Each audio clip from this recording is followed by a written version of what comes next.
আজকে আমরা রান্না করব ছোট আলু দিয়ে বাঁশপাতা শুটকির ভর্তা।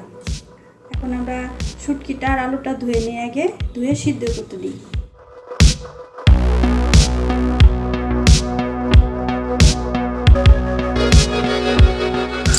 একটু পানিটা আলুগুলো একটু সিদ্ধ করে নিই।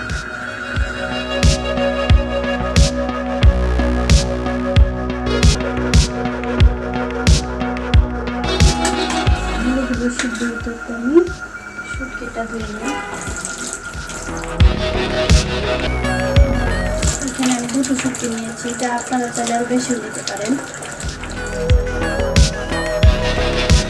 আমাদের আলুটা সিদ্ধ হয়ে এসেছে, যেহেতু আমরা আলুটা ভালো বসে অল্প সিদ্ধ প্রয়োজন নেই, ছোটো আলু একটু তাড়াতাড়ি সিদ্ধ হয়ে যায়।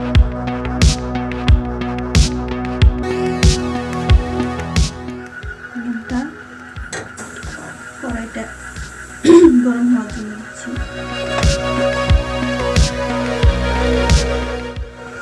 গরম হয়ে গেছে, আমরা তেল দিব।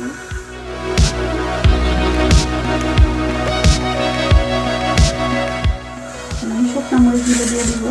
যারা বেশি ঝাল খান তারা বেশি দিবেন, যারা কম ঝাল খান তারা কম ঝাল দেবেন।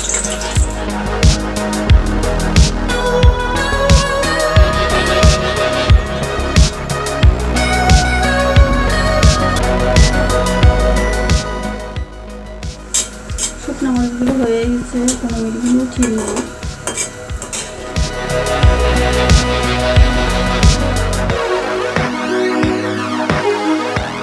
এখন আমি পেঁয়াজ রসুন দিয়ে দিচ্ছি।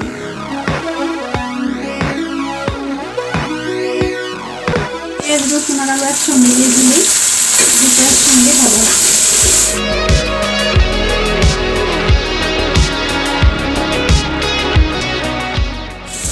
এই ভর্তাটা পাতা বেটেও করা যাবে, হাত দিয়েও করা যাবে। আজকে আমি হাত দিয়েই করব।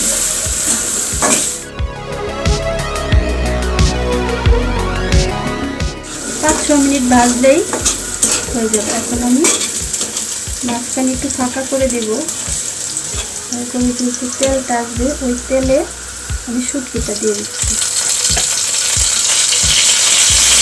শুটকিটা দিয়ে একদম তেলের ভিতরে বাড়ি দিয়ে ভেঙে দেবো।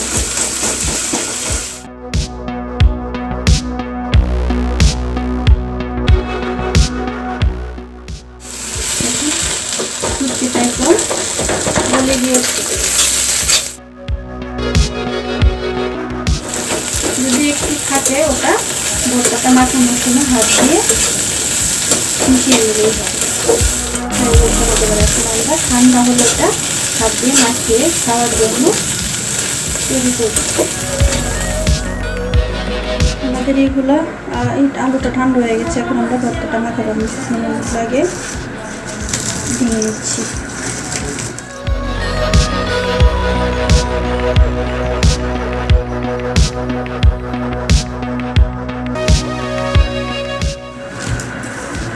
শুকনো মরিচগুলো মাখানো হয়ে গেছে, এখন আমি আলুগুলো হাত দিয়ে এবার চেপে চেপে করে নিচ্ছি।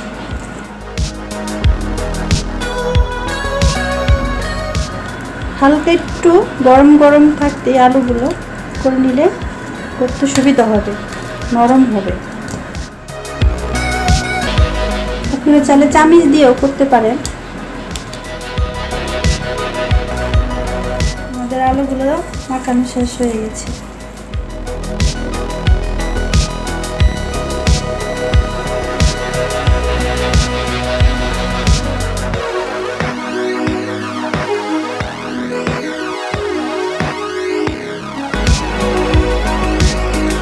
লবণটা যদি কম বেশি হয় স্বাদ অনুযায়ী মিশিয়ে নেব।